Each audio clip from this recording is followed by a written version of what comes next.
ज्ञान गुण निलय कुलहे प्रतनीक भक्तवांचा कल्पतरु भक्तवत्सल शरणागत वत्सल। भगवान की महती कृपा करुणा से हम आप सब श्री भगवत गीता जी का चरम जो श्लोक है शरणागति का, उस पर चर्चा कर रहे हैं। एक बार प्रेम से बोलिए भक्त वत्सल भगवान की जय।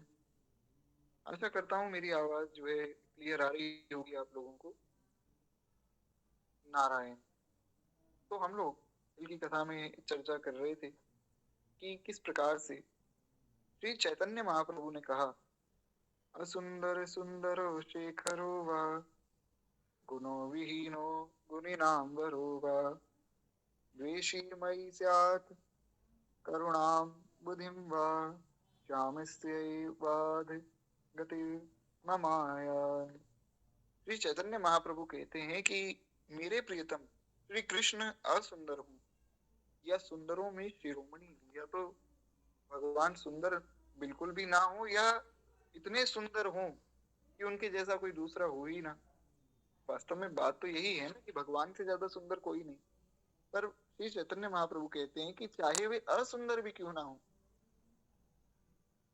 गुणहीन हो या फिर गुणों में सबसे श्रेष्ठ हो, मेरे प्रति वे द्वेष रखें या फिर वे करुणा सिंधु मुझ पर कृपा करें, वे जैसे हों, मेरी तो एकमात्र गति श्री कृष्ण ही है। आशीलस्य वा पादरताम विनिष्टुमा मम दर्शन नाम मम हाताम करोतु वः। वे कहते हैं वे चाहे हृदय से लगाकर हर्षित करें, आशीलस्य, या फिर चरणों में लिपटे हुए मुझे, यानी कि मैं भगवान के चरणों में लिपटा हूं और भगवान मुझे अपने चरणों तले रोन डालें, या फिर मुझे दर्शन ना देकर ममहार्थ ही करे, दर्शन ना देकर मुझे खूब सतावें। यथा तथा वा विदधातु लंपटो, लंपट तक कह दिया श्री चैतन्य महाप्रभु ने, इसका भी बहुत विशेष भाव किया सब संतों ने। मत प्राणनाथस्तु सैव नापरा। वे कहते हैं वे परम स्वतंत्र हैं, श्री कृष्ण जैसे भी हों वैसे मुझे प्रिय हैं, वे मेरे प्राणनाथ हैं, दूसरा उनके समान कोई नहीं। केवल एक मिनट मुझे दीजिए।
हरि शरणम।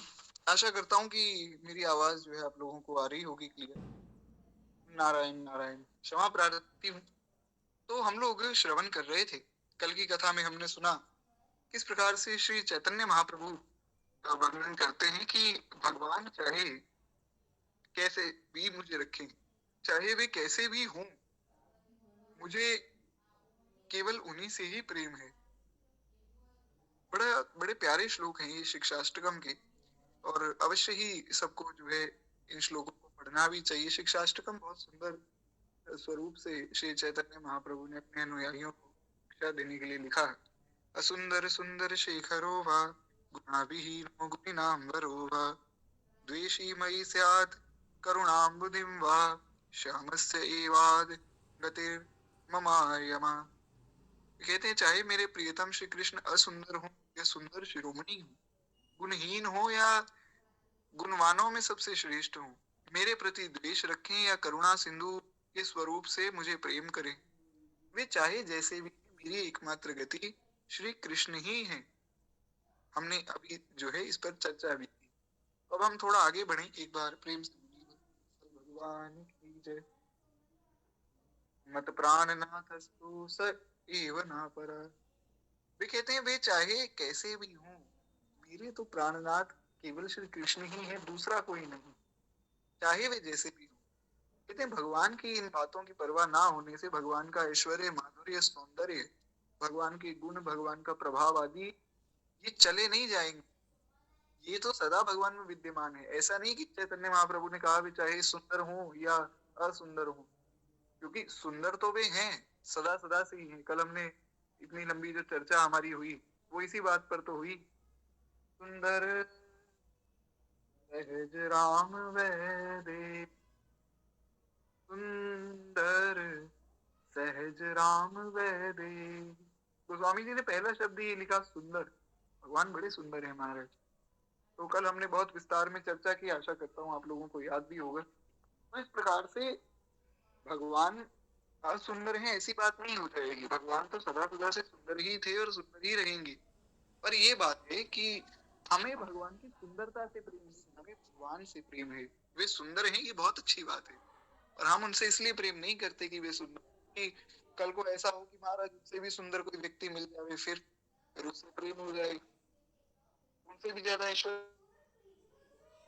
वाला प्रेम हो जाएगा। हालांकि ऐसा हो नहीं सकता कि स्वयं भगवान में भी इतनी सामर्थ्य नहीं कि भगवान अपने समान कोई दूसरा बना दे। भगवान में भी इतनी सामर्थ्य नहीं। भगवान ने कहा कि आप सरिस पूजों कहाँ जाई, नृप तव तनय होब में आई।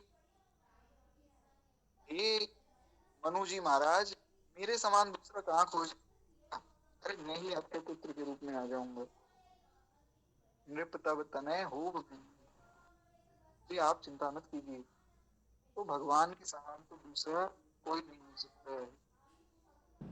नारायण।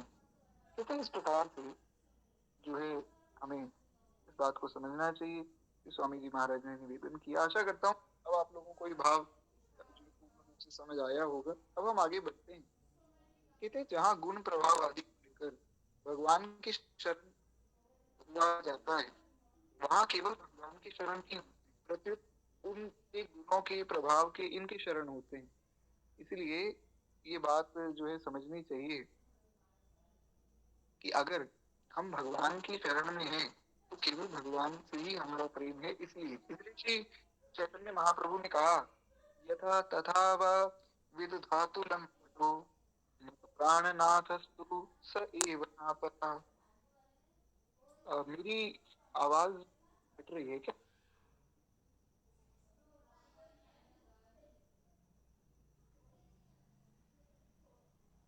आज तो ऐसी दिक्कत आनी नहीं चाहिए, पर मुझे एक मिनट दीजिए, मैं रीज्वाइन करके देखता हूँ, शायद फिर कुछ समाधान हो। केवल एक मिनट मुझे दीजिए।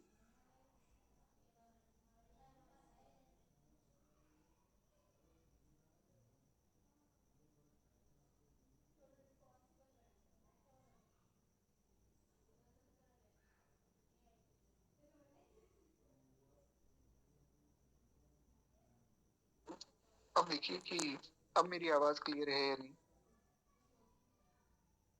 ना। तो इस प्रकार से हम रस सेवन कर रहे हैं। हमारा प्रेम केवल इसी शर्त पर हम प्रेम भगवान से करें कि भगवान हमारे, दूसरी कोई शर्त शरणागति की ना हो। तो इन सब बातों पर कल हमने बहुत विस्तार में चर्चा की थी, तो पुनः अब दास का ये विचार है, विस्तार की आवश्यकता नहीं है, अब हमें थोड़ा आगे बढ़ना चाहिए। क्योंकि महाराज कल क्या हुआ, जब हमारी कथा हुई तो कथा के बाद शाम के समय एक वैष्णव है, रामानुज परंपरा के बड़े अच्छे वैष्णव हैं, उनका मैसेज आया और बड़ी सुंदर बात उन्होंने कही। उन्होंने कहा, स्वामी जी जय श्रीमन नारायण, आप मुझे ऐसी कोई टीका बता दीजिए भगवत गीता पे जिस पर मैं पूर्ण रूप से विश्वास करूं और उसको पढ़ के मुझे दूसरी किसी गीता को पढ़ना ना पड़े। मैं यहाँ यूएसए में रहता हूँ, बाहर रहते हैं विदेश में भी, बड़े अच्छे वैष्णव हैं, बहुत चर्चा हमसे होती रहती है, तो खूब उनका भाव भी बड़ा सुंदर है। तो मैंने कहा कि देखिए, आप साधक संजीवनी लीजिए, हालांकि साधक संजीवनी तो मैं सबको ही कहता हूँ, पर आपको मैं विशेष रूप से इसलिए आग्रह कर रहा हूँ कि लगभग हमारे 12-13 दिन हो गए, 13 दिन से हम एक ही श्लोक पर अभी तक चल रहे हैं और अभी वो श्लोक हमारा पूरा नहीं हुआ है, संभवतः 1-2 दिन और लगेंगे। तो इतनी विस्तार में श्री स्वामी जी ने साधक संजीवनी को लिखा है, क्या कहा जाए। तो वे बड़े प्रसन्न हुए, आज भी ले भी आए होंगे। तो श्री स्वामी जी की वाणी इतनी अद्भुत है कि जितना विस्तार किया जाए उतना कम है। अब भाव देखिए दो हैं, एक तो ये है कि आज जल्दी से जल्दी हम कथा सुन लें, एक भाव ये है कि कुछ हमारे मिथिला के कल थोड़े से पद शेष रह गए, बातें हमारी रह गई थी, थोड़ी उन पर भी साथ में चर्चा हो। अब आप लोग बताइए, अगर आप लोगों को उचित लगे, थोड़ी थोड़ी चर्चा महाराज माधुरी की भी करते चलें। क्योंकि बात ये है, भगवान का नाम है, अभी हमने सुना भगवान का नाम एक है, और भगवान के अंदर की बात, बड़ी सूक्ष्म बात मैं आपको बता रहा हूँ। महाराज भगवान की सारी उपासनाएं, आपको मैं एक बड़ी प्रैक्टिकल उदाहरण देता हूँ। हुआ क्या, हमारे गुरुदेव भगवान के पास एक व्यक्ति आया, उसने कहा, बड़ा अच्छा वैष्णव था, वो बोला, महाराज एक बात बताइए, आप भागवत कथा कहते हैं, इतनी सुंदर भागवत कथा आप कहते हैं, राधा रानी का इतना सुंदर वर्णन आप करते हैं, राधा रानी की लीलाओं, ऐसा लगता है कि मधुपीठ वाले महाराज तो राधा रानी के ही आश्रित है। फिर आप राम कथा कहते हैं, तो ऐसा लगता है कि ये तो रामचंद्र भगत है। फिर आपने विष्णु पुराण की इतनी अद्भुत कथा कही, महाराज जी की विष्णु पुराण की कथा हुई थी वेंकटेश भगवान के चरणों में, तो इतनी अद्भुत कथा कही, ऐसा लगा मानो ये तो नारायण उपासना है। आप किसकी उपासना करते हैं? महाराज जी ने कहा, भैया नारद जी किसकी उपासना करते हैं? नारद जी भगवान नारायण की भी उपासना करते हैं, श्री कृष्ण की भी करते हैं, श्री राम की भी करते हैं। तो बोले कि फिर ऐसा थोड़ी होगा कि आप तीनों की उपासना कर लेंगे। अरे कोई ना कोई एक आपकी उपासना होगी, आप सखी स्वरूप में हैं, आप दास के स्वरूप में हैं, आपका स्वरूप क्या है? कोई आपको कह देता है ये तो हमारे वृंदावन की सखी हैं, कोई कह देता है नहीं ये तो भगवान के सबसे जो है श्रेष्ठ दासों में आते हैं, कोई कहता है आपकी अमुक उपासना है, कोई कहता है अमुक है, आप कहाँ जाएंगे फिर? पूछे महाराज जी ने, तो बड़ा सुंदर उनको उत्तर दिया। महाराज जी ने कहा, देखो भैया, नारद जी कहाँ कहाँ जाते हैं, नारद जी बैकुंठ भी जाते हैं। जब नारद जी का मन होता है कि चलो गोलोक लेके आवे, तो गोलोक चले जाते हैं। कभी मन होता है चलो थोड़ी राम जी से वार्तालाप कर लें, किशोरी जी के चरणों में बैठ कर कुछ सुन लें, तो साकेत चले जाते हैं। तो महाराज जी ने बड़ा सुंदर समाधान दिया। महाराज जी ने कहा, देखो उपासना वास्तव में एक ही भगवान के पास ले जा रही। अगर हम उलझ जाएंगे ना कि हमारी उपासना बड़ी, इनकी छोटी, हम बड़े ये छोटे, या वो बड़े हम छोटे, ऐसा करोगे ना, तो फिर तुम कहीं भी नहीं जाओगे, फिर लटक जाओगे। क्यों? क्योंकि भगवान के धाम में भेद नहीं हो सकता है। कोई कहे कि जी साकेत सबसे ऊपर है, फिर उसके ऊपर है गोलोक, फिर नीचे है बैकुंठ, तो इसका मतलब 3 धाम हो गए। तो 3 धाम हो गए, तो भगवान तो कह रहे हैं कि आप सरिस खोजूं कहाँ जाई, नृप तब तनय होब न आई।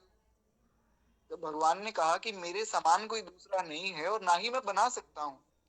भगवान की इतनी सामर्थ्य नहीं कि वो दूसरा भगवान बनाकर खड़ा कर दे। तो जब भगवान दूसरा भगवान ही नहीं बना सकते, तो फिर दूसरा ये भगवान का नाम भी नहीं हो पाएगा। जब कोई दूसरा व्यक्ति ही नहीं है तो उसका नाम कैसे होगा? तो फिर उसका धाम भी नहीं होगा। इसका मतलब भगवान भी एक है, उनका धाम भी एक है और उनका नाम भी एक है। उनके प्राण प्यारे संत भी एक हैं। ये सभी उसी धाम में रहते हैं महाराज। कोई वैकुंठ कह दे, कोई वो लोग कह दे, कोई साकेत कह दे, अपनी अपनी भावना के अनुरूप आप कहते रहिए। पर हमारे महाराज जी तो कहते हैं कि भैया हम तो तीनों जगह जाएंगे। तो हम भी महाराज जी के शरणागत हैं, हम भी कहीं जाएंगे। तो इसलिए ये समझना चाहिए कि कहीं हम केवल और केवल निस्वार्थ भाव से और निष्काम भाव से, दोनों बात, निस्वार्थ और निष्काम भाव से अपनी जो उपासना पद्धति है उस पर चले। फिर कहाँ जाना है कहाँ नहीं जाना है वो गुरुजनों पर छोड़ दें। वो आनंद लेना चाहिए महाराज। सोचिए अगर कोई ये कहे कि मैं तो केवल वृंदावन का उपासक हूँ, तो जब उसको मिथिला की गारी सुनने मिलेगी तो वो उसमें रस नहीं ले पाएगा। और कोई कहे मैं केवल मिथिला का उपासक हूँ, तो महाराज वो भगवान की जो वृंदावन की लीलाएं हैं उनका आनंद नहीं ले पाएगा।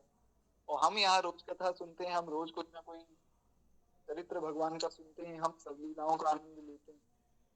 तो सबसे श्रेष्ठ है भगवान का भजन निर्गुण स्वरूप में। लेकिन निर्गुण से भी श्रेष्ठ सगुण क्यों है? जैसे आपको एक बड़ी सुंदर लीला सुना है। एक बार क्या हुआ कि श्री ठाकुर जी, छोटे से हमारे लाल जी हैं, भैया माखन पे तो भगवान का सदा ही भाव रहा कि माखन। तो देखा कि मैया जो है माखन छुपा कर गई हैं। तो लाल जी भागे, और भागे तो महाराज भागते भागते घर की दहलीज इतनी बड़ी है। पहले के समय में दहलीज होती थी घर में, अब तो लोगों ने बनानी बंद कर दी। तो इतनी बड़ी दहलीज थी, भगवान अब छोटे से हैं तो दहलीज पर अटक गए। ना इस पार ना उस पार, ना उतर पा रहे हैं, ना उसको चढ़ के पार करके दूसरे पार जा पा रहे हैं, तो रो रहे हैं। तो नारद जी ऊपर आकाश में खड़े लीला देख रहे हैं, और नारद जी रोने लगे। नारद जी ने कहा कि देखो, ये नारद भक्ति सूत्र का वचन है, मैं अपने मन से नहीं कह रहा हूँ। नारद जी ने कहा कि जो बेचारे सगुण उपासक हैं, और क्षमा चाहूंगा जो निर्गुण उपासक हैं, वो तो इस लीला का आनंद ले ही नहीं सकते। अरे अनंत अनंत कोटि ब्रह्मांड नायक वो भगवान जो सारी सृष्टि को बनाते हैं, चलाते हैं, संहार कर देते हैं, वो भगवान घर की दहलीज पर अटके हुए हैं। नंद बाबा के घर में वो लाल जी रो रहे हैं, आंखों से अश्रु प्रवाह हो रहा है। मैया यशोदा दूर खड़ी लीला देख रही हैं, हंस रही हैं, और भगवान रो रहे हैं। इस लीला का सुख वो नहीं ले सकता जो भगवान में ही विलीन हो गए। इस लीला का सुख तो वही ले सकता है जो सगुण उपासक है। इसलिए हमें सब लीलाओं का आनंद लेना। इसलिए मेरी बड़ी विशेष प्रार्थना है, कहीं हम किसी बात में कोई भेद न समझे। ठीक है, हमारी जो उपासना है उसको हम अच्छे से उसका पालन करें, गुरुजनों की जो आज्ञा है पालन अवश्य करें, पर भेद ना समझे। भेद आप समझेंगे तो आपका ही रस कम हो जाएगा। हमें तो खूब आनंद मिलता है जब हम वृंदावन की चर्चा करते हैं, अयोध्या जी की करते हैं, मिथिला जी की करते हैं, या जगन्नाथपुरी की करते हैं। तो अगर कहीं किसी काम को मानना छोड़ दें तो वहां का रस कम हो जाएगा। इसलिए भगवान पूर्ण आश्रित अगर हम हैं तो हमें पूर्ण विश्वास होना चाहिए कि सब स्वरूप में श्री ठाकुर जी ही विराजमान है। नारायण। तो कहते हैं इस प्रकार से भगवान के गुण प्रभावों को ना समझने से ऐसा नहीं कि भगवान के गुण प्रभाव कम हो जाएंगे। इसका आशय केवल इतना है कि गुण प्रभावों को देखकर भगवान की तरफ आकर्षित ना हो, परंतु हमारी दृष्टि तो केवल भगवान पर रहेगी। सब ऋषियों ने जब पार्वती जी के सामने शिव जी की अनेक अवगुणों का वर्णन किया, बड़ी सुंदर कथा है, कथा आप सबने सुनी ही होगी। तो चलिए फिर भी थोड़ा सा मैं निवेदन कर दूं, एक बार प्रेम से बोलिए भक्त वत्सल भगवान। महाराज हुआ क्या कि पार्वती जी ने संकल्प किया, क्योंकि नारद जी ने कहा था कि आपकी बेटी, इसका विवाह तो ऐसे व्यक्ति से होगा जिसके पास ना रहने के लिए घर है, ना खाने के लिए भोजन है, और कपड़े पहनता है, दिगंबर घूमता है, महाराज मुंडों की माला धारण करता है। रोने लगे मैनाक जी। मैनाक जी ने कहा मेरी इतनी सुंदर पुत्री कि ब्रह्मा भी इनके समान नारी नहीं बना सकते, इसका विवाह मैं ऐसे व्यक्ति से कर दूं?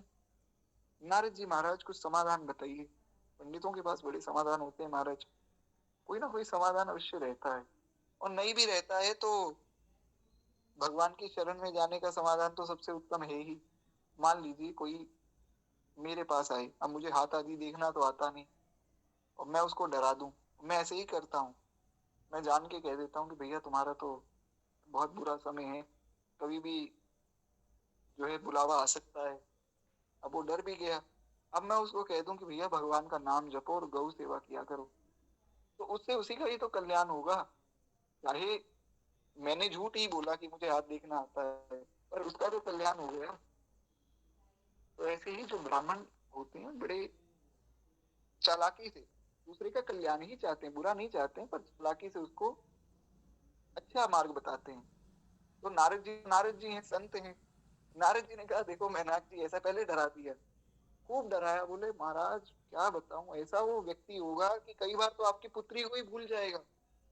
अब कौन स्त्री ऐसी होगी संसार में जो ये चाहती हो कि मैं किसी के घर विवाह करके जाऊं और वो मुझसे बात ही ना करे। सबके मन में रहता है ना कि हमसे कोई बात करे, हमें कोई पहचाने, हमारी तारीफ करे। चाहे स्त्री हो चाहे पुरुष हो, सबको ही रहता है।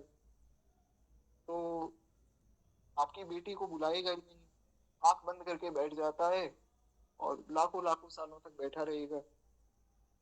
तो मैनाक जी ने कहा ये बात ठीक नहीं है, बहुत रोने लगे, खूब डरा दिया। फिर बोले चलो एक साधन आपको बता देता हूँ, जो तप करे कुमार तुम्हारी, तो भावी उमेट सकहि त्रिपुरारी। ऐसा है मैनाक जी, अगर आपकी बेटी तपस्या करे तो भावी उमेट सकहि त्रिपुरारी, तो जो भगवान शिव हैं वो भावी की प्रारब्ध को मिटा सकते हैं। अब मैं आपको एक सुंदर घटना बता देता हूँ हमारे वृंदावन की। तो जो श्री प्रेमानंद बाबा का एक प्रसंग है, मैं अभी आई थी मेरे पास। आशा करता हूँ मेरी आवाज जो है क्लियर आ रही होगी आप लोगों को। बड़ा सुंदर प्रसंग है। महाराज हुआ क्या कि पूज्य श्री बाबा महाराज के पास केली कुंज में एक संत पधारे, डंकी स्वामी पधारे, और ये कुछ प्रश्न कर रहे थे और बाबा महाराज उत्तर दे रहे थे। तो मैं तो सत्संग आदि ज्यादा सुनता नहीं हूँ, पर अब रील आ गई तो मैंने कहा चलो देख ली जाके। तो मैं उसमें देख रहा था वो प्रश्न करते जा रहे हैं और पूज्य प्रेमानंद बाबा उत्तर दे रहे हैं। ऐसा तो है नहीं कि वो दंडी सन्यासी हैं, उनको प्रश्नों का उत्तर नहीं पता, पर वो हमारे कल्याण के लिए पूछ रहे थे। पूज्य प्रेमानंद बाबा भी जानते हैं कि इनको सब पता है, पर ये जीव कल्याण के लिए बातें पूछ रहे हैं, तो वो उत्तर भी उस हिसाब से देते जा रहे थे। क्या कि उन्होंने, वो जो दंडी स्वामी संत, उन्होंने एक प्रश्न पूछा। आप वो वीडियो भी होगी यूट्यूब पे, आप उन्होंने कहा महाराज जी बात बताओ, क्या प्रारब्ध को मिटाया जा सकता है? महाराज जी ने कहा बिल्कुल मिटाया जा सकता है। तो उन्होंने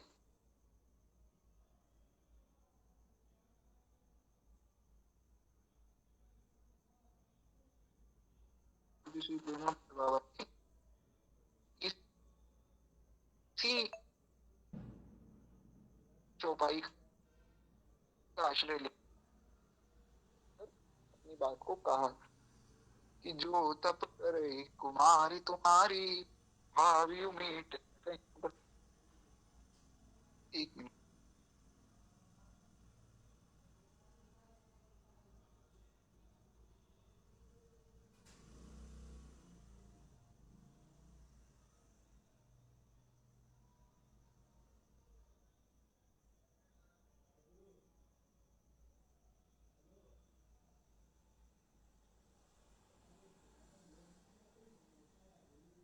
हरिशरणम। अब मेरी आवाज आ रही होगी ऐसी मैं आशा करता हूँ। नारायण, क्षमा कीजिएगा, थोड़ी नेटवर्क की दिक्कत है या शायद मेरे फोन में दिक्कत है, मुझे पता नहीं। मेरा फोन भी थोड़ा खराब है, तो उसके कारण थोड़ी दिक्कत यहाँ मुझे लगता है ज्यादा हो रही है इन दिनों से, क्योंकि अभी मैंने आपको जैसा बताया मेरा फोन लगभग 3-4 दिन से बंद ही था, खराब ही था। भगवान जाने क्या दिक्कत है, थोड़ा सा आप लोग मुझे बता दीजिएगा पुनः आवाज अगर कटे तो खैर एक बार प्रेम से बोलिए भक्त वत्सल भगवान की जय। तो महाराज हुआ क्या कि श्री नारद जी ने कहा, पूज्य श्री प्रेमानंद बाबा ने कहा कि बिल्कुल महाराज, जो है भावी को तो मिटाया जा सकता है, यानी कि जो प्रारब्ध है उसको मिटाया जा सकता है। तो वो जो संत भगवान थे उन्होंने पूछा कि कैसे। आशा करता हूं यहाँ तक की कथा तो आप लोगों ने सुनी होगी जो अभी मैंने बताया था। तो उन्होंने प्रश्न किया कि चलिए ठीक है, मैं मान लेता हूं कि प्रारब्ध को मिटाया जा सकता है, पर कैसे मिटावें। तो पूज्य श्री बाबा ने इसी चौपाई का उदाहरण दिया। उन्होंने कहा, देखिए श्री नारद जी का वचन है, जो तप करई कुम्हारी तुम्हारी, तो भावियु मेट सकई त्रिपुरारी। अगर आपकी पुत्री जो है मैनाक जी तपस्या करती है, यानी कि भजन करती है शंकर जी का, तो फिर शंकर जी में इतनी सामर्थ्य है, शंकर जी भगवान है ना, तो वो प्रारब्ध को मिटा सकते हैं। तो पूज्य श्री बाबा ने ये बात कही। अब ये बात सुनकर वे संत बड़े हंसे, बड़े प्रसन्न हुए। पर उन्होंने भी एक बात कही। उन्होंने कहा कि ये बात तो शास्त्र में आई है, रामचरितमानस में आई है। फिर मानस जी में और बात आई। मानस जी में ये कहा कि जो होना है वो भगवान की इच्छा से होना है। तो अब या तो आपकी बात माने या फिर मानस जी की बात माने, अब क्या करें आप बताइए। ये है संतों की वार्ता। ये चीजें बहुत ध्यान से सुनने की है, इसलिए मैं बार बार आपसे निवेदन करता हूँ कि इन सब चीजों को हल्के में नहीं समझना चाहिए हमें। ये दो संतों के बीच में क्या बात हो रही है, कितनी गहरी बात है, ये हम नहीं समझ सकते हैं। इसलिए इन सब बातों को बहुत सावधानी से समझना चाहिए। पूज्य श्री प्रेमानंद बाबा भी भगवत प्राप्त संत हैं, और जो वे दंडी स्वामी महाराज आए थे वे भी निश्चित रूप से भगवत प्राप्त ही होंगे। दास का ऐसा विश्वास है। ना तो पूज्य प्रेमानंद बाबा को कुछ जानने की समझने की आवश्यकता है, और ना ही उनको है, समझने की आवश्यकता हमको है। तो वे हमारे कल्याण की बात बता रहे थे वहां पे। तो उन्होंने कहा कि आपने ये कह दिया कि भावी मेट सकई त्रिपुरारी, ठीक है, पर भावी तो भगवान लिखते हैं। पर क्या पता भगवान ना मिटाना चाहे, भगवान की इच्छा है, भगवान चाहे तो महाराज कुछ भी कर सकते हैं। हो सो ही जो राम रचि राखा, को करि तरक बढ़ावे शाखा, राम की न चाहि सो होई, करे अन्यथा अस नहीं कोई। कितने कितने वचन कहे गोस्वामी जी ने कि जो राम जी करना चाहते हैं वही होता है, दूसरा कुछ हो जावे ऐसा कोई सोच भी नहीं सकता है। आपके मन में ये भाव आया कि हम कथा सुन लें, तो ये भाव भी नहीं आ सकता है भगवान की इच्छा के बिना। श्री गुरु नानक देव जी महाराज ने कहा कि जो हम सुनते हैं ना कि भगवान की इच्छा के बिना पत्ता भी नहीं हिलता, गुरु नानक देव जी महाराज कहते हैं कि पत्ता तो नहीं हिलता, अगर जो घास होती है कहीं किसी पार्क में आप जावें आसपास, तो आप देखिएगा घास जो होती है बहुत महीन होती है, तो बिना हवा के भी घास की जो नोक है थोड़ी थोड़ी वो हिलती रहती है। लेकिन वो भी बिना हवा के भी भगवान की इच्छा से ही हिल रही है। ये बात श्री गुरु नानक देव जी महाराज कहते हैं। तो भगवान की इच्छा के बिना तो कुछ होता नहीं। तो अब क्या माने, या तो ये माने कि शंकर जी प्रारब्ध मिटा सकते हैं, या ये माने कि नहीं प्रारब्ध नहीं मिट सकता है क्योंकि भगवान की इच्छा से सब होना है। हुई बड़ा हृदय में आनंद हुआ। पूज्य श्री प्रेमानंद बाबा महाराज ने कहा कि भगवान की इच्छा तो भक्त की इच्छा से होती है महाराज। भगवान वही इच्छा करते हैं जो भक्त इच्छा करता है। भक्त ने कहा, प्रभु नारद जी, क्षमा चाहूंगा, श्री प्रहलाद जी ने एक बार कहा, बड़ी सुंदर कथा है। अब इतनी बात चली है तो एक और कथा सुना देता हूँ। एक बार प्रेम से बोलिए भक्त वत्सल भगवान की जय। आशा करता हूँ कि मेरी आवाज आप लोगों को आ रही होगी। नारायण। महाराज हुआ क्या कि प्रहलाद जी के पास नरसिंह भगवान आए, और नरसिंह भगवान ने कहा कि कहो प्रहलाद, क्या मांगना चाहते हो मांगो। मेरी आवाज अभी भी कट रही है क्या?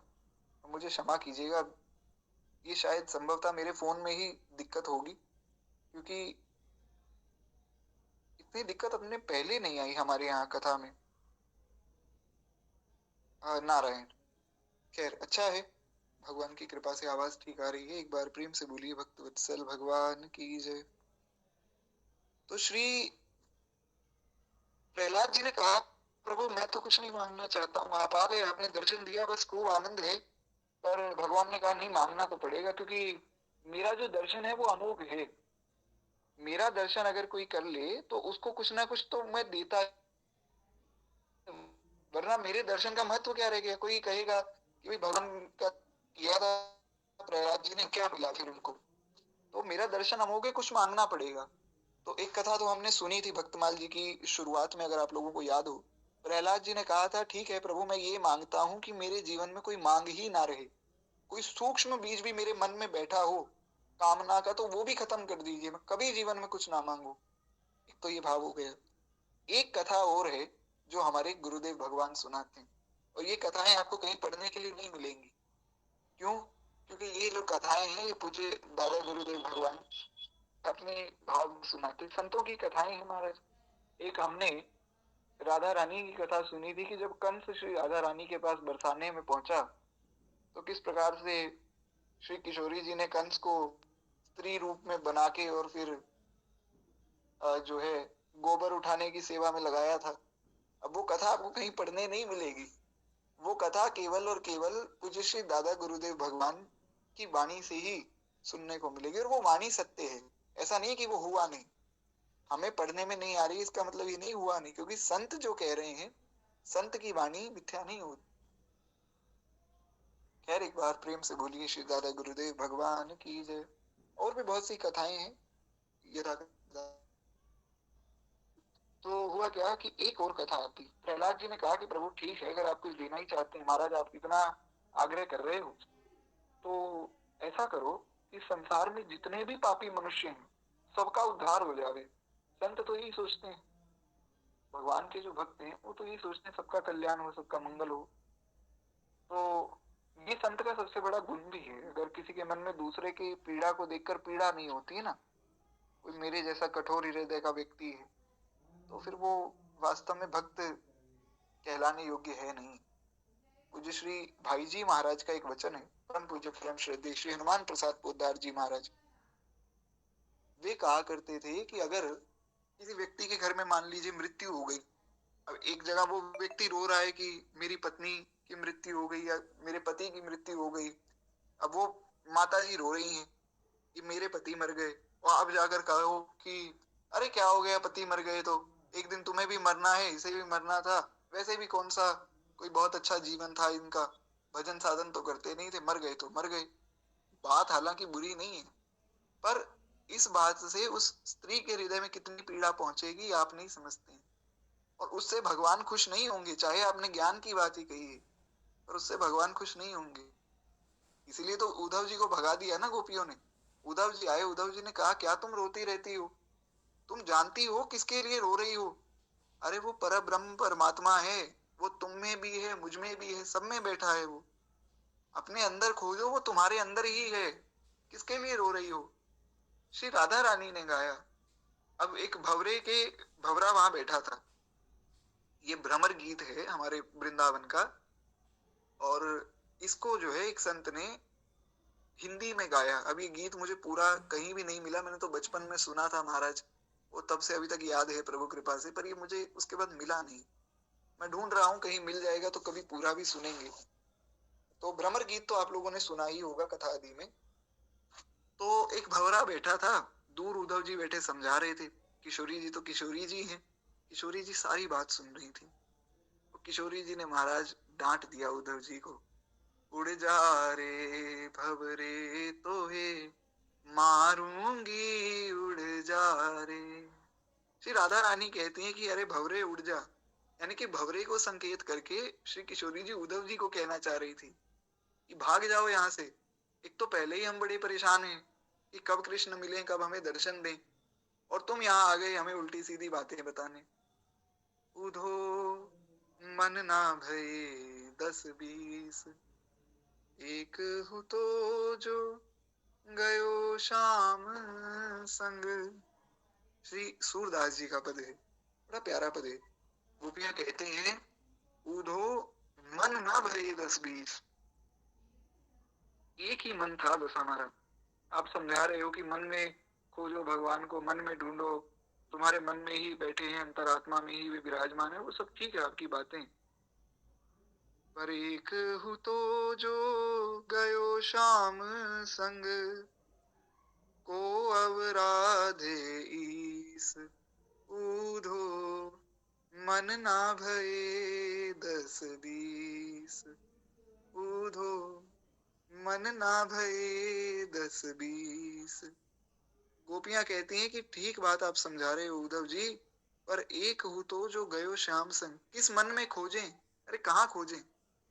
जब मन ही श्याम ले गया, जब वो श्याम सुंदर हमारे मन को ही चुरा कर ले गए, तो फिर कहाँ खोजें, कहाँ जाएं, कहाँ ढूंढे? बड़ी पीड़ा है महाराज गोपियों के मन में।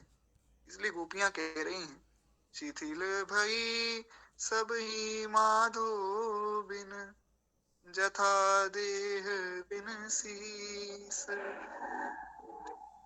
श्वासा अटिक रही आस लागी, जीवहि कोटि बरीस बूधो, मन ना भये दस बीस। बड़ा प्यारा भाव है। और अंत में श्री सूरदास जी ने कितनी सुंदर बात कही, तुम हो सखा श्याम सुंदर के, और सकल जोग के ईश। सकल जोग के ईश मतलब सब योग के ईश्वर, भगवान योगेश्वर है ना। तो यहाँ भगवान की बात हो रही है। गोपियां कहती हैं तुम हो सखा श्याम सुंदर के, किस श्याम सुंदर के? जो सकल जोग के ईश। सूरदास रसिकन की बतियां, पूर्वे मन जगदीश ऊधो, मन ना भये दस बीस। बड़े योगेश्वर बनते हैं भगवान तुम्हारे, तो हमारी बात भी समझते होंगे, मन में तो उनके भी होगी हमारी बात, इसलिए भगवान तो चुप चुप कर रोते थे। हा वृंदावन, हा राधा, हा सुरभि, अपने ग्वाल बालों को, गोपियों को, किशोरी जी को, अपनी गाय को, नंद बाबा को, सबको याद कर करके श्री उद्धव जी, श्री कृष्ण रोते थे महाराज। खैर एक बार प्रेम से बोलिए श्री वृंदावन धाम की जय। तो इस प्रकार से जो कठोर हृदय का व्यक्ति है वो इन सब बातों को नहीं समझ सकता। मुझ जैसा जो व्यक्ति है उसको जाकर किसी को कह दिया जाए कि जाकर भैया किसी को सांत्वना दे दो, तो वो काम मैं नहीं कर पाऊंगा, लेकिन जो संत हैं वे बड़े अच्छे से कर लेते हैं। ऐसा हुआ भी था, अभी 2-4 दिन पहले किसी के घर पे मैं बैठा था, और क्या है मुझे निकलना था, तो उन्होंने कहा आप थोड़ी देर हमारे घर आ जाइए। मैं चला गया, तो उनके घर में पास में किसी घर में लड़ाई हो रही थी महाराज, खूब जो है आवाज आ रही थी। तो उन्होंने कहा थोड़ा इनको समझा दे। मैं अकेला उनके घर में बैठा क्या करता, मैंने कहा कि चलना ही पड़ेगा, मैं भी चलता हूँ। फिर जिनकी लड़ाई हो रही थी वो माता जी आई सामने, लगभग 20-22 वर्ष की ही, मेरी जितनी ही आयु होगी उनकी। नई नई उनका विवाह हुआ था, तो छोटी सी वो कन्या, पता नहीं किस बात पे लड़ाई हो गई, वो रोने लग गई। तो मैं किसी को रोता हुआ देख नहीं सकता। मैंने कहा देखिए ऐसा है, आपकी जिस बात पे भी लड़ाई हुई है आप रोइए मत, क्योंकि मुझे ये नहीं पता कि अब रोते हुए व्यक्ति को चुप कैसे कराते हैं। पर ये है भगवान आपका खूब मंगल करेंगे, और जो भी आपकी बात है उसका सब समाधान मिले, ऐसी मैं तो मंगल कामना करता हूँ। फिर उन्होंने अपनी कुछ बातें भी बताई, वो यहाँ चर्चा करने की आवश्यकता नहीं है, हम संसारिक बात में क्यों पड़े। पर मुख्य बात ये है कि मुझ जैसे जो कठोर हृदय के व्यक्ति हैं वो इन बातों को नहीं समझ पाते। लेकिन कोई संत अगर होता, मेरी जगह कोई भगवान का भक्त होता, तो उसके हृदय में करुणा आती कि देखो बेचारी रो रही है, इनके लिए कोई अच्छी बात बताई जावे। तो ऐसे ही नारद जी जो हैं, क्षमा चाहूंगा श्री प्रहलाद जी जो हैं, उनके हृदय में करुणा आ गई कि प्रभु आप इतना ही आग्रह कर रहे हो कि मांग लो मांग लो, तो इतना ही आपका आग्रह है तो ठीक है, संसार के सारे मनुष्य सुखी हो जाएं, आपके भजन में लग जाएं, आप ऐसी कृपा कीजिए। भगवान ने कहा देखो भैया प्रहलाद ऐसा है कि मैं तो ऐसा कर दूंगा, पर मनुष्य ऐसा चाहता नहीं। आशा करता हूँ मेरी आवाज जो है क्लियर आ रही होगी आप लोगों को। ये प्रश्न आपके मन में भी हो सकता है ना, भगवान चाहे तो क्या नहीं हो सकता।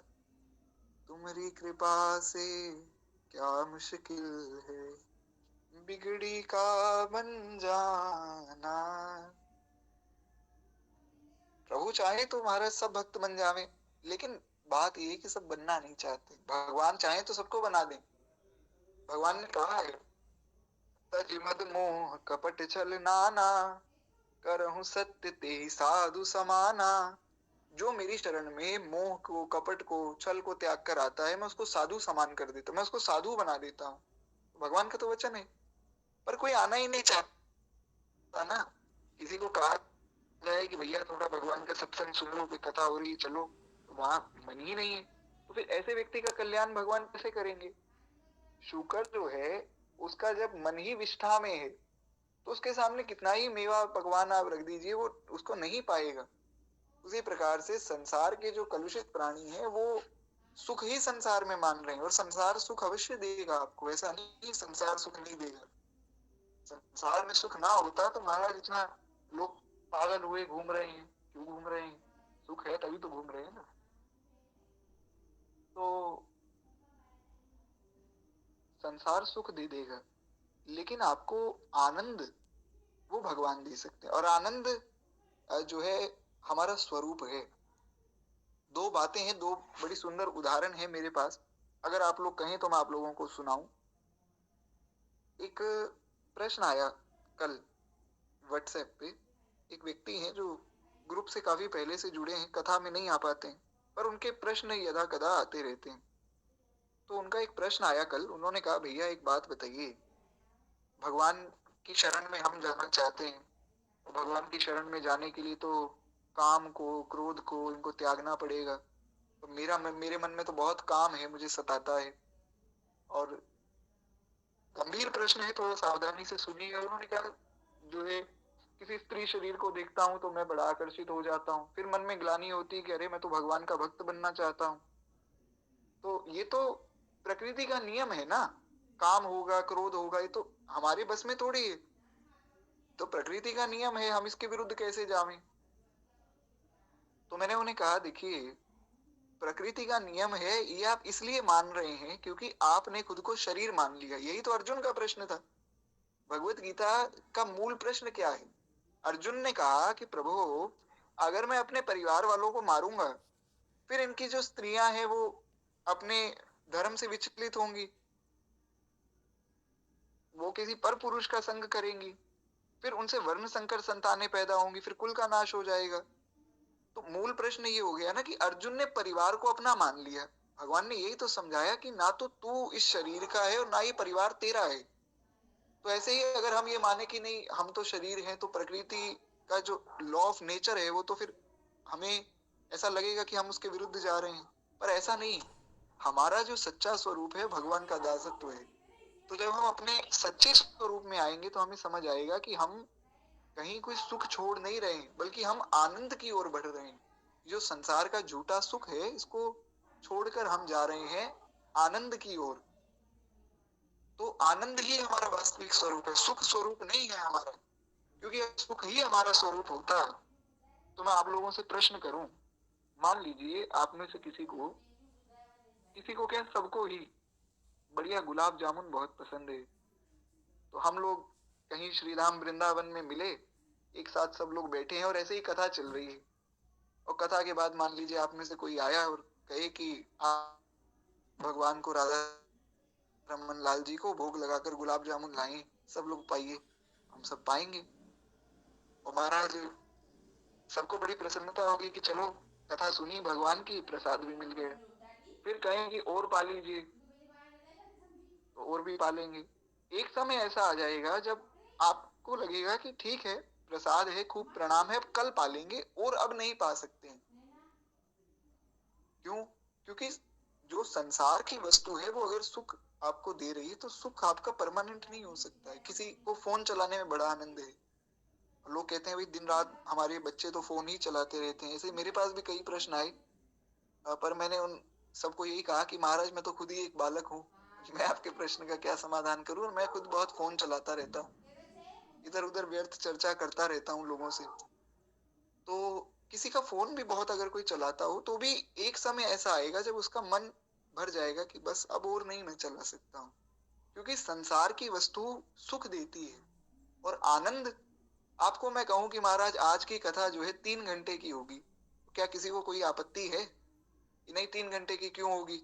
या मैं कहूं आज से रोज ही कथा 3 घंटे की होगी, आप में से किसी को कोई आपत्ति होगी? बल्कि सब कहेंगे कि ठीक है 3 घंटे क्या 4 घंटे कर लो महाराज, चाहे कथा तो चलती रहे। कीर्तन होगा तो एक जगह कीर्तन हुआ, फिर दूसरी जगह हो रहा है तो फिर वहां भी जाकर बैठने का मन करेगा। कि आनंद जो है वो हमारा स्वरूप है, तो उसमें हमें विचार करना नहीं पड़ता है। इसे एक बात मुझे याद आ गई कि महाराज कल सुबह जो है कल सुबह की कथा होगी सुबह 8 बजे। आशा करता हूँ 8 बजे सब लोग जुड़ सकते हैं। कल वैसे भी संडे है तो सुबह थोड़ी नेटवर्क की दिक्कत रहती है। 8 बजे से लेके कुछ 9-10 बजे तक हम लोग हरी इच्छा तक जब तक कथा चलेगी सुनते रहेंगे। और क्योंकि मुझे ये समझ आ गया है कि शायद नेटवर्क की दिक्कत तो है, मेरी फोन की दिक्कत ज्यादा है। तो हम 8 बजे भी जुड़ जाएंगे तो कथा मुझे लगता है हो जाएगी। थोड़ी बहुत अगर कुछ वॉइस ब्रेक हो तो आप बता दीजिएगा। आशा करता हूँ आप सब जो है जुड़ सकते हैं सुबह 8 बजे। खैर एक बार प्रेम से बोली भक्त वत्सल भगवान की जय। तो इस प्रकार से हमारा जो स्वरूप है वो आनंद का है। सुख का क्या है? सुख तो महाराज नाटक भी किया जा सकता है सुखी होने का। जैसे अभी थोड़ी देर पहले मैं अपने ऑफिस में बैठा था तो जो हमारी हेड हैं उन्होंने मुझे बुलाया। तो मैंने कहा हाँ जी बताइए। उन्होंने कहा देखो ऐसा है कि आधे घंटे बाद तुम्हारा टेस्ट होगा। आज की कथा 7:30 हुई है तो मैं वही था, उसी में मैं लेट हो गया। तो मैंने कहा कोई बात नहीं, दे देंगे। किस चीज का टेस्ट है? बोले बस आ रही है एक लड़की वो टेस्ट लेगी। मैंने कहा ठीक है जी। तो वो एक माता जी आई, लगभग मेरी ही आयु की थी वो। मुझे बोली कि आप आइए और आपका टेस्ट होगा। मुझे लगा शायद जो मैं सीए कर रहा हूँ तो सीए से रिलेटेड कुछ सवाल पूछेंगे, बता देंगे उसमें क्या दिक्कत है। उन्होंने कहा टेस्ट आपका सीए का नहीं हो रहा है, आपके दिमाग का टेस्ट हो रहा है। तो कमरे की उन्होंने लाइट तो कर दी बंद और मुझे लगा शायद ये लोग कहेंगे कुछ ढूंढो। तो उन्होंने कहा मैं अपने कंप्यूटर पे कुछ आपको शब्द दिखाऊंगी। उन शब्दों में आपको जैसे 10 शब्द दिखाए, एक एक सेकंड बाद वो गायब हो जाएंगे। तो उनमें आपको जितने याद होंगे आपको वो लिखने हैं। जैसे 10 शब्द आपके सामने आए स्क्रीन पे, आपको अगर 5 याद हैं उनमें से तो 5 आप लिख दीजिए। ये आपका टेस्ट है। मैंने कहा ठीक है कर देंगे। तो हुआ क्या, उन्होंने कहा कि जैसे एक बार ये पूरा ऐसा हुआ कि 10 के 10 शब्द आपने लिखे या जितने भी याद हैं उतने लिखे। फिर दूसरी बार पुनः टेस्ट होगा। ऐसे 11-12 बार होगा तो ये 10-10 12-12 शब्द आएंगे। 12-13 बार जब ये हो जाएगा फिर फाइनल आपका रिजल्ट आएगा। तो लगभग 1000 पॉइंट्स हैं तो उसमें से जितने भी आपके आएंगे वो आपको पता लग जाएगा। मैंने कहा ठीक है अच्छा है। हुआ क्या, उसमें जब 2-3 बार ये टेस्ट हुआ तो मुझे ये समझ आया कि इसमें 2 तरह के शब्द आए हैं, एक तो अच्छे और एक बुरे। जैसे एक शब्द था ब्रेव यानी कि बहादुरी, और एक शब्द था कावर्ड यानी कि डरपोक लोगों को कावर्ड कहा जाता है। तो अब मैं ये समझ चुका था 2-3 बार तक कि ये टेस्ट इस बात का नहीं है कि कितने शब्द याद हैं। ये टेस्ट इस बात का है कि आप पहले अच्छा शब्द लिखते हैं या पहले बुरा शब्द लिखते हैं। बहुत ध्यान से सुनिएगा, आशा करता हूँ आपको ये समझ आया होगा क्योंकि बहुत अच्छी उदाहरण मैं देने वाला हूँ यहाँ पे। तो टेस्ट इस बात का नहीं था कि 10 में से आप कितने याद रख पा रहे हैं, लेकिन टेस्ट इस बात का था कि पहले आप अच्छा शब्द लिखेंगे जो जितने भी आपको याद हुए। मान लीजिए 5 याद हो गए तो 5 आपने लिख दिए। उन 5 में पहला जो आपने लिखा वो अच्छा वाला लिखा या बुरा वाला लिखा। तो मैं समझ गया था, तो मुझे याद तो प्रभु कृपा से काफी हो गए थे। तो मैं पहले अच्छे अच्छे वाले लिख रहा था, बाद में बुरे लिख रहा था। तो जब रिजल्ट आया तो वो बताने लगी। मैंने कहा कि आप बताइए। तो उन्होंने कहा आपका रिजल्ट बड़ा अच्छा आया है। हम यही टेस्ट कर रहे थे कि आपकी थिंकिंग कैसी है, आप पॉजिटिव सोचते हैं या नेगेटिव सोचते हैं। तो आपका जो स्कोर है वो आउट ऑफ 1000 लगभग 800 है और बहुत अच्छा स्कोर है। वहां से मुझे एक बात समझ आई कि जब इस टेस्ट में मुझ जैसे व्यक्ति के 800 नंबर आ गए 1000 में से, तो भगवान भी तो हमारा यही टेस्ट ले रहे हैं। अच्छी बातें भी हैं, बुरी बातें भी हैं, गुण दोषमयी सृष्टि है ना। अब परीक्षा इस बात की नहीं है कि आपने कितने पैसे कमा लिए, आप कितने बड़े हो गए, या आप में गुण है या आप में दोष है, इस बात की परीक्षा नहीं हो रही है। ये समझने की देर है। यही तो साइकोलॉजी हो रही थी वहां पे, जो टेस्ट में जो मुझे समझ आया। तो मेरे मन में उदाहरण आया कि भगवान भी तो इसी बात की परीक्षा ले रहे हैं कि आप गुण को ग्रहण करना चाहते हैं या दोष को ग्रहण करना चाहते हैं। आप में गुण है या दोष है वो बड़ी बात नहीं, आप ग्रहण किसको करना चाहते हैं, ये है एक बहुत विशेष टेस्ट जो भगवान ले रहे हैं। और यही हमें समझनी है बात। यही तो नरसिंह भगवान ने कहा, भगवान नरसिंह ने कहा कि मैं तो सबका कल्याण करना चाहता हूं। ऐसा थोड़ी है कि मैं चाहता हूं कि संसार में पड़े रहे, भटकते रहें, लेकिन ये खुद ही नहीं चाहते हमारा कल्याण हो, तो मैं क्या करूं।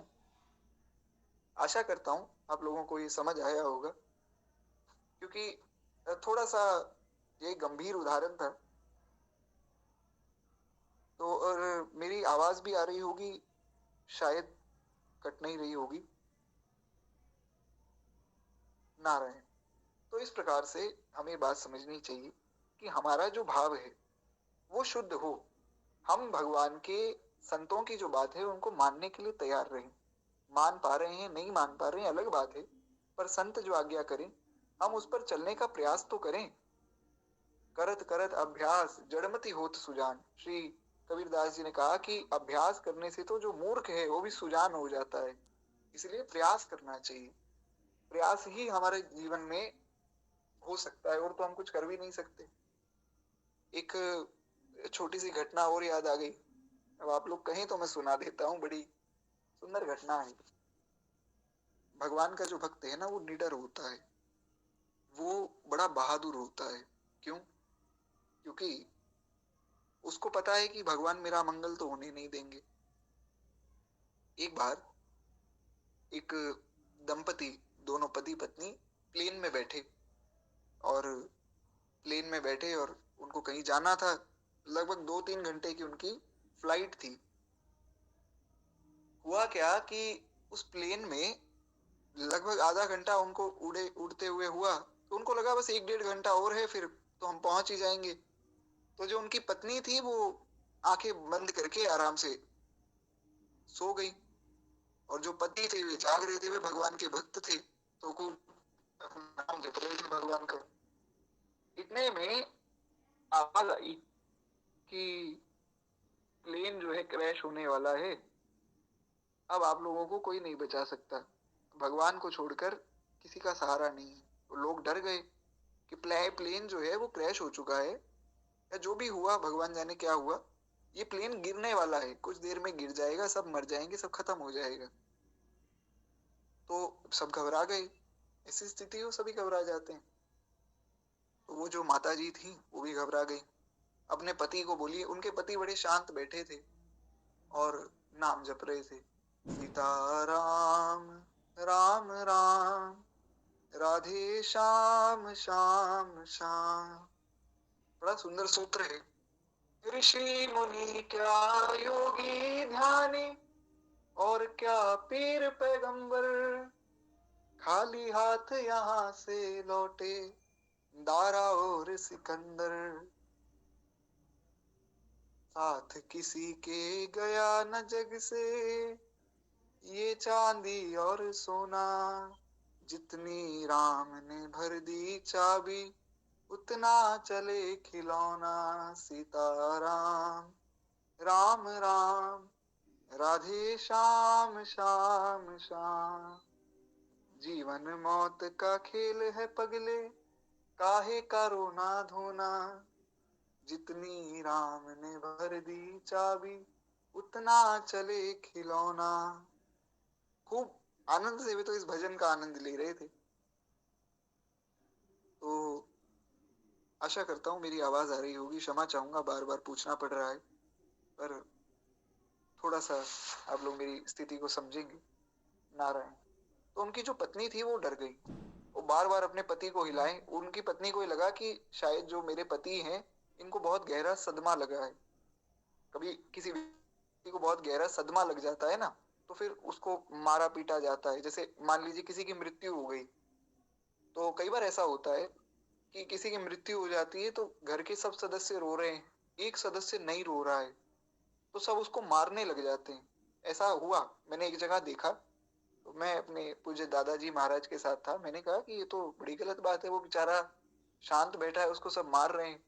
उन्होंने कहा मार इसलिए रहे हैं कि इसके हृदय में बहुत गहरा सदमा लग गया।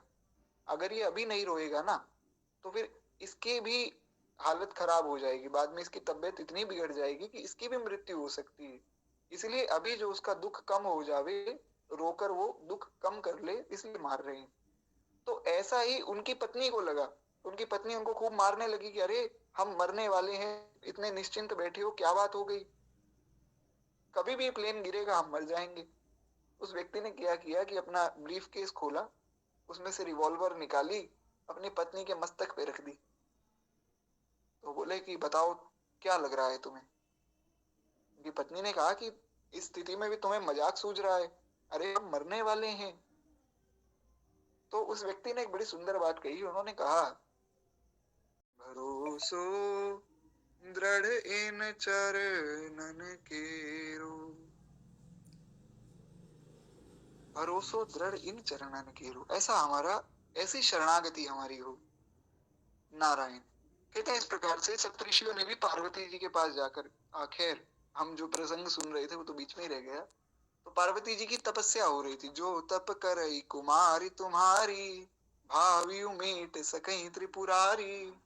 अगर तुम्हारी पुत्री जो है, पार्वती जो है, तपस्या करे तो फिर इसका विवाह शंकर जी से हो जाएगा। तो शंकर जी से उत्तम दूल्हा कौन होगा महाराज? भगवान शिव से विवाह हो जाए, इससे उत्तम तो क्या होगा। मैनाक जी बड़ी खुश हुई कि ये तो बड़ी अच्छी बात है, ठीक है, हमारी पुत्री को हम कहेंगे तप करेगी। पार्वती जी ने तपस्या की, और ऐसी तपस्या की है।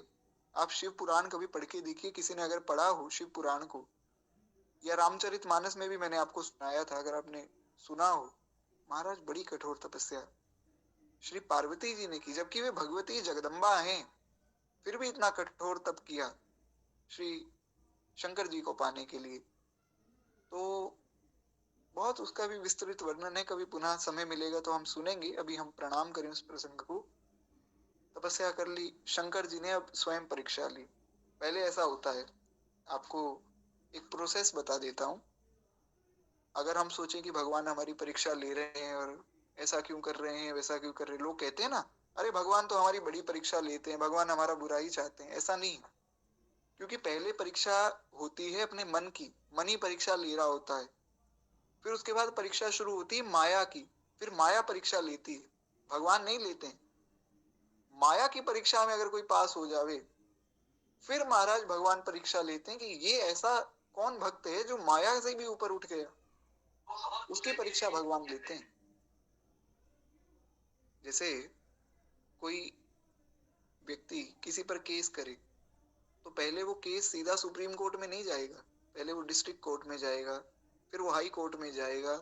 वहां भी अगर बात ना बनी, वहां भी कोई उसको सुलझा ना पाए, फिर वो सुप्रीम कोर्ट तक पहुंचेगा। तो भगवान भी ऐसे ही हैं। भगवान सबसे अंत में परीक्षा लेते हैं महाराज व्यक्ति की। तो शंकर जी ने, सारी परीक्षाएं हो गई माँ पार्वती की, अब शंकर जी ने परीक्षा ली। शंकर जी ने सप्तऋषियों को कहा कि आप जाइए और जाकर पार्वती के सामने खूब हमारी निंदा कीजिए। सप्तऋषियों ने कहा महाराज कैसी बात कर रहे हैं, भगवान शिव और भगवान हरि, इन दो की निंदा ये दो ही कर सकते हैं, यानी कि शंकर जी की निंदा दूसरा नहीं कर सकता है, शंकर जी कर सकते हैं। और भगवान नारायण की निंदा भी दूसरा नहीं कर सकता है, भगवान नारायण ही कर सकते हैं। दूसरा कोई व्यक्ति नहीं कर सकता है भगवान की निंदा, और जो करते हैं वो बहुत गलत करते हैं, बहुत बड़ा अपराध है। तो इसलिए भगवत भागवत अपराध से बचना चाहिए। एक और बात याद आ गई, वो भी निवेदन कर देता हूँ। एक बार प्रेम से बोलिए भक्त वत्सल भगवान की जय। जहां तक दास का विचार है, ये श्लोक हमारा अभी 2-3 दिन और चलेगा। बातें प्रभु प्रेरणा से कुछ विशेष याद आ जाती हैं तो कहना पड़ता है। एक बात है, एक व्यक्ति ने पूज्य श्री गुरुदेव भगवान से प्रश्न किया। उसने कहा महाराज जी, कि आपने इतनी महिमा आप सुनाते हो, आप इतनी पुराणों की भी कथा कहते हो महाराज, भागवत कथा जा जाकर हर जगह आप सबको सुनाते हैं, राम कथा सुनाते हैं और पुराणों की भी आप बहुत सी कथाएं सुनाते हैं। तो आपने इतनी महिमा बता दी। ये प्रसंग है जब महाराज जी विष्णु पुराण की कथा सुना रहे थे, तो विष्णु पुराण में वेंकटाचल जो पर्वत है उसकी बड़ी भारी महिमा आई। तो यहाँ तक वर्णन आया शास्त्रों में कि एक बार कोई वेंकटाचल पर्वत पर चला जाए, तिरुपति बालाजी के दर्शन कर ले और वेंकटेश भगवान के दर्शन कर ले, तो उस व्यक्ति को पुनः माता के गर्भ में नहीं आना पड़ता, वो मुक्त हो जाता है। तो बोले कि हम तो ये देखते हैं कि कई भगवान के बड़े बड़े भक्त हुए, वो भी उत्तम गति को प्राप्त नहीं कर पाए, ऐसा क्यों? तो महाराज जी ने कहा कि आपने ये तो देख लिया कि बड़ी महिमा है इस स्थान की, या हम कहें भाई गंगा जी की बड़ी महिमा है, गंगा स्नान करने वाला पवित्र हो जाता है। तो आजकल एक और बात चली है ना, लोग कहते हैं कि गंगा नहाने से कोई पवित्र नहीं होता है, अपने विचारों को शुद्ध करो तब तुम पवित्र होगे, पवित्रता किसी नदी में स्नान करने से थोड़ी आती है। ऐसे जो मूर्ख लोग हैं उनसे बचना चाहिए, क्योंकि गंगा नहाने से व्यक्ति पवित्र होता है, पर उसमें मन का भाव भी तो होना चाहिए। सारी बात मन के भाव की है। मन के हारे हार है और मन के जीते जीत, मन ही मिलावे राम से और मन ही करे फजीत।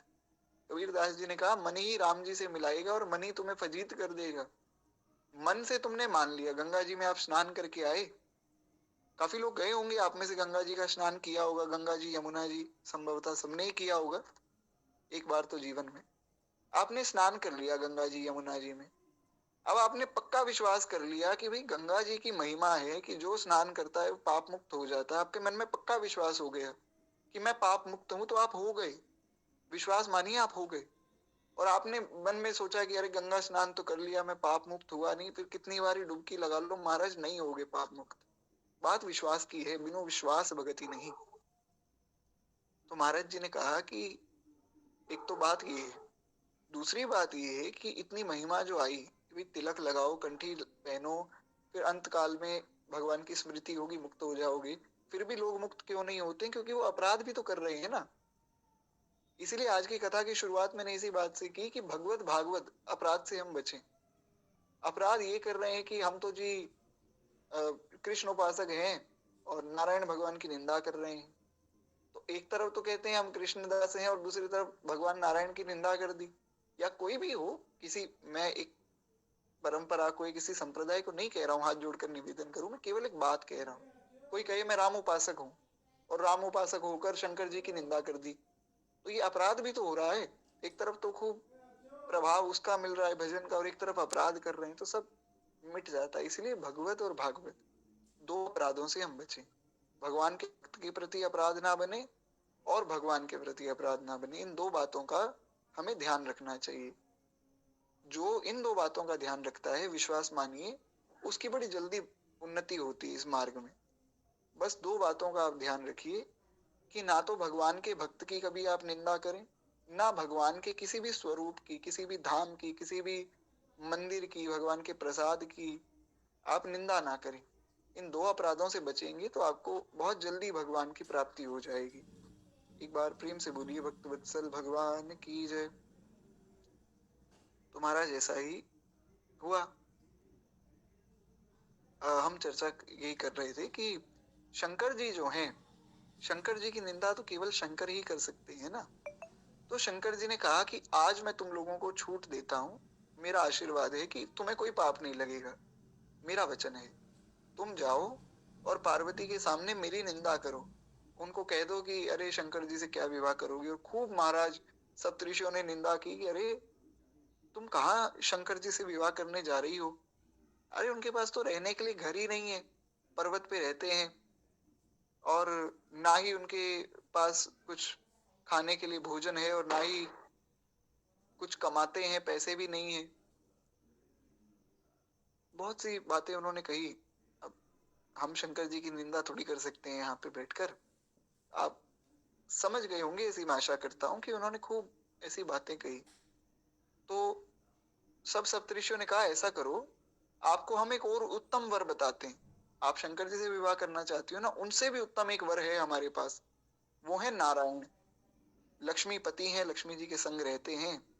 केवल 1 मिनट मुझे दीजिए।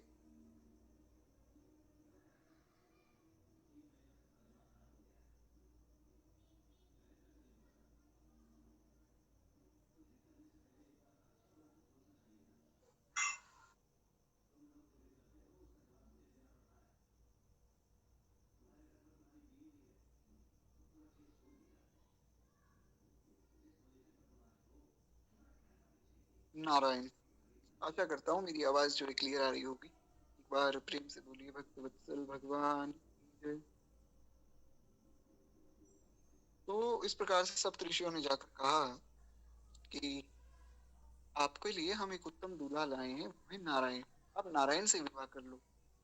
क्यों कर लूं महाराज? पार्वती जी ने पूछा। उन्होंने कहा लक्ष्मीपति हैं और लक्ष्मी की तो कमी होगी नहीं।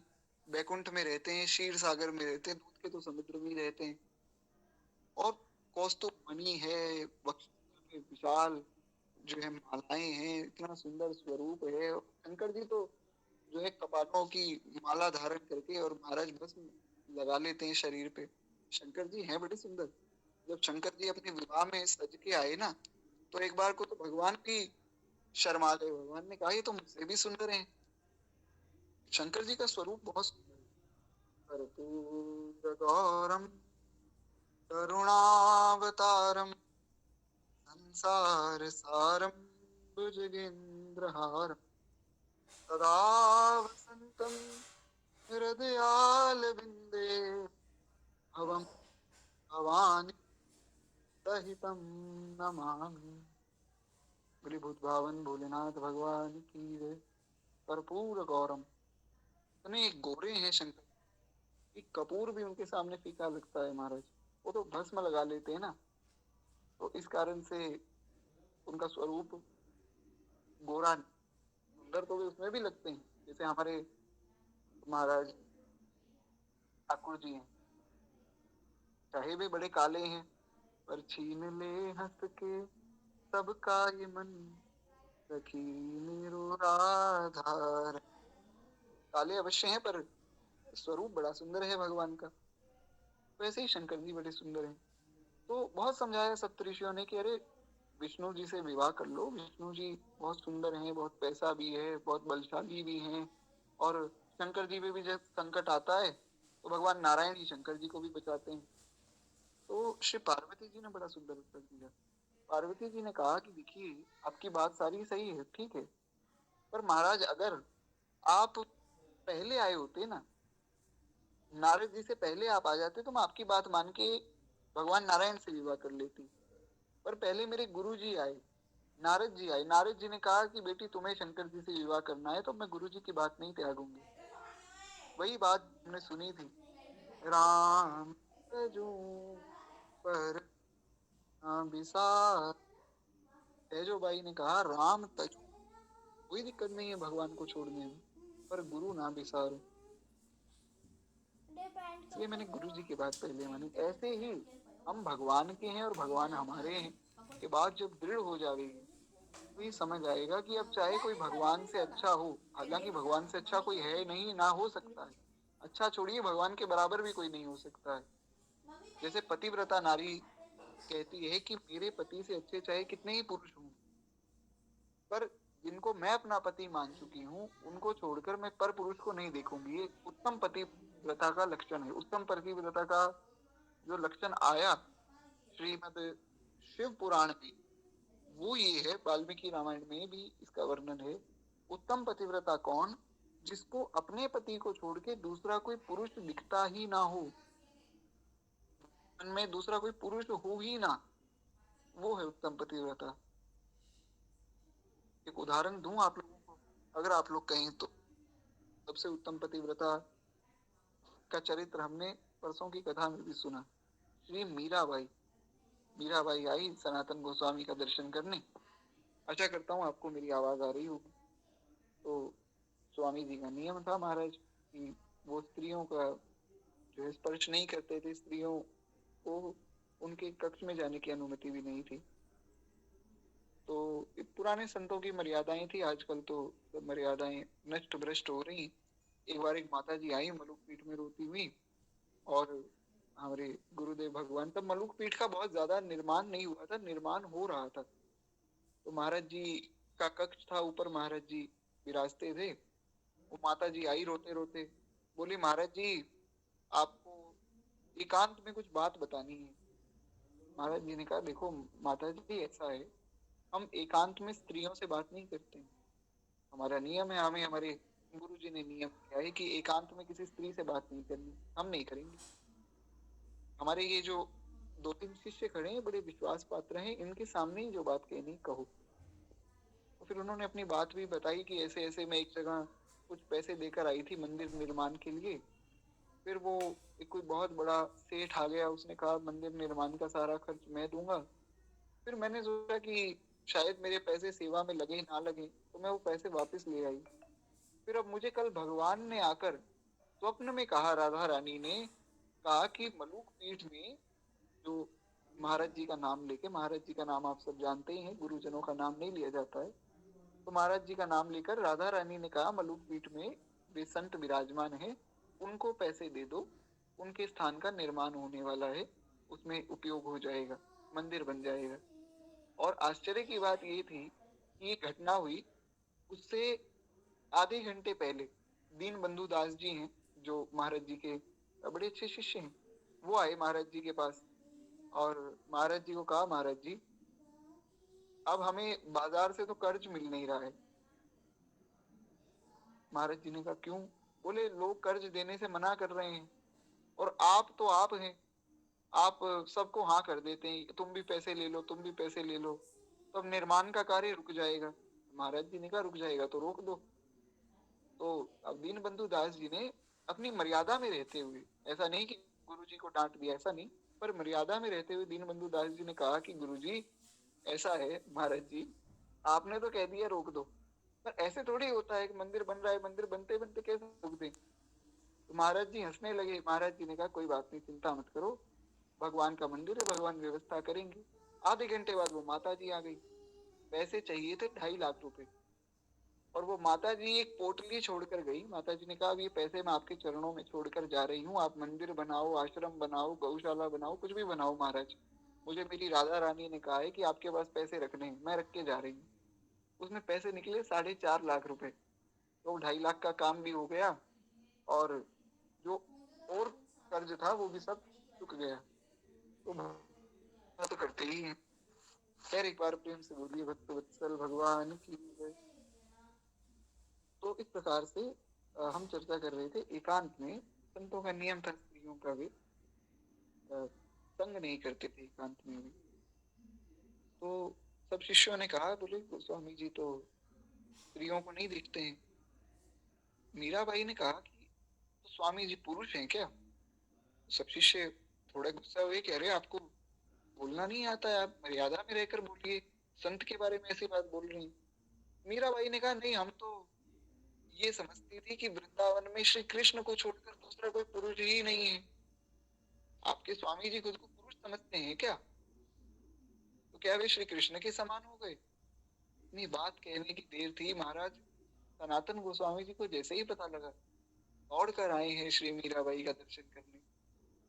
धन्य है श्री मीराबाई, जिनका ऐसा पतिव्रत धर्म है।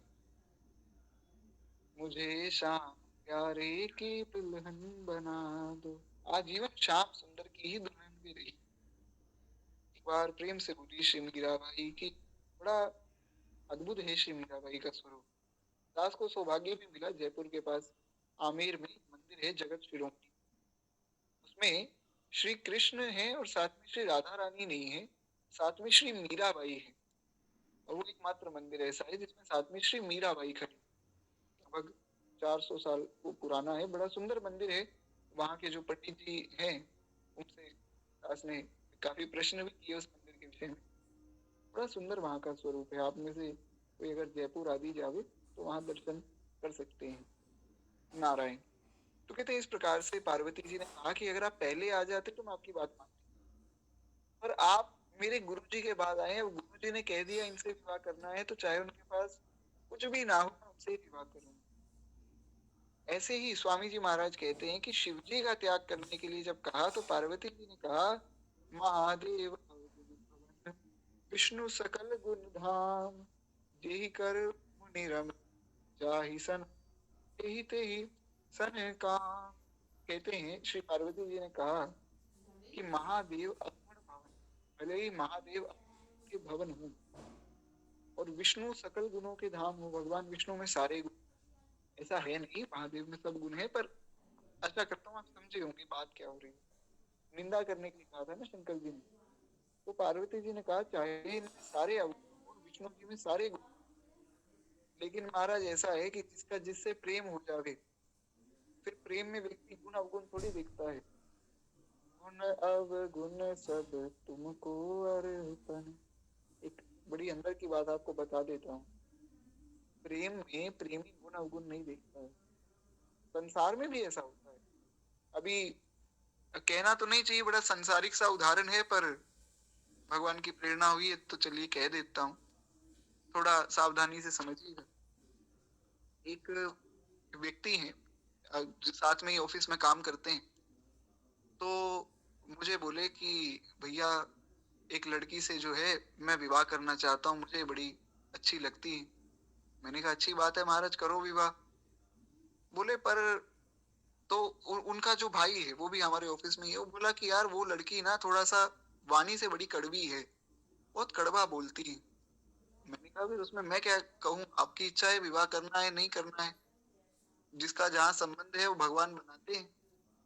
तो वो जो व्यक्ति है जिनका विवाह होने वाला है, बोले यार कोई बात नहीं, मैं उनसे प्रेम करता हूँ, वो चाहे कड़वा भी बोले तो मुझे अच्छा लगता है, मुझे कोई दिक्कत नहीं।